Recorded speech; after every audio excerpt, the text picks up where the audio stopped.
Salut à tous, vous regardez le Vintubateur et... Mon dieu, c'est quoi ce bordel? J'ai été transformé en petit personnage aux proportions étranges. Ah, mais j'ai compris. Qui dit changement de format dit changement de forme. Et puis en fait, je suis pas trop moche comme ça. Avec mon petit short et mes grosses lunettes. Stop!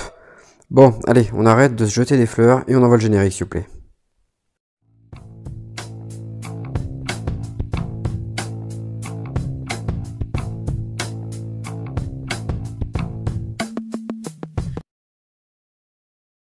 Bon, l'idée de cette nouvelle catégorie, c'est de proposer l'histoire d'un domaine et des gens qui y travaillent.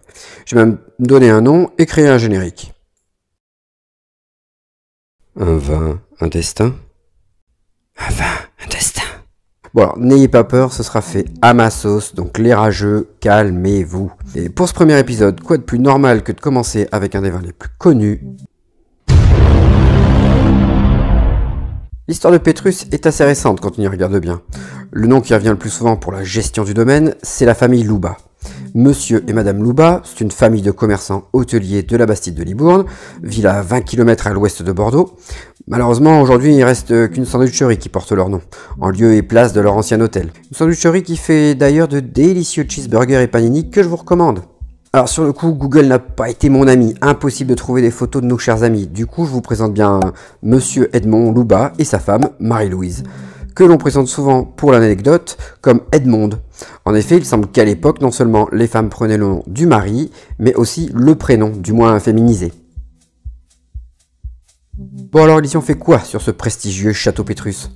Oh, le loser, il a dit Château Pétrus. Mais ça se dit pas Château Pétrus.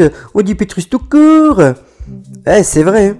Si vous regardez bien l'étiquette, et ce depuis fort longtemps, il n'est noté que Pétrus. Or, bien qu'après avoir gaffé sur Facebook pour récupérer des infos en écrivant une anecdote sur Château Pétrus, Thomas me fait à juste titre la remarque que je vous ai dite précédemment. Mais c'est sans compter sur l'info complémentaire de Damien qui revient sur ce fait précis. Alors pour bien comprendre cette histoire, château, pas château, il faut faire un saut dans le temps.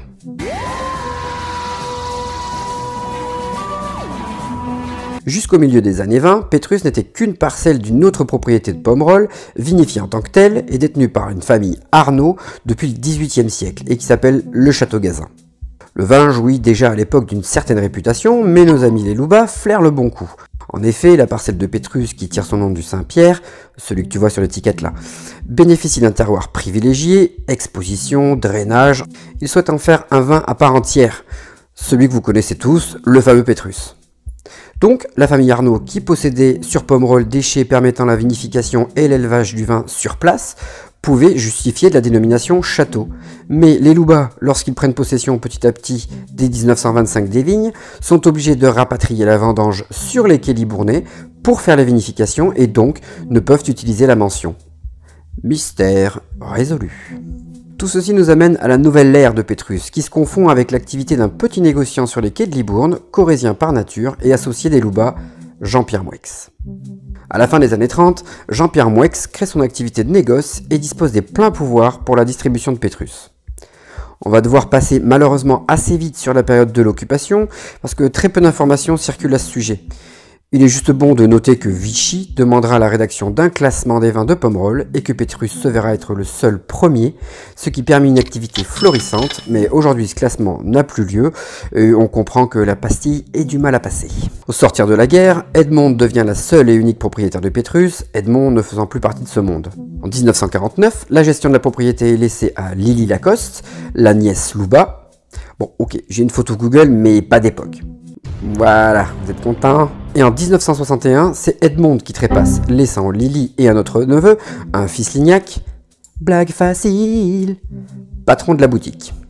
Il ne faudra pas moins de 3 ans pour voir Monsieur Lignac revendre la totalité de ses parts à Monsieur Moueix et dans le même temps voir apparaître, relation de cause à effet, l'histoire ne nous le dit pas, d'un autre personnage extrêmement important dans l'histoire de la propriété, j'ai nommé Jean-Claude Berrouet.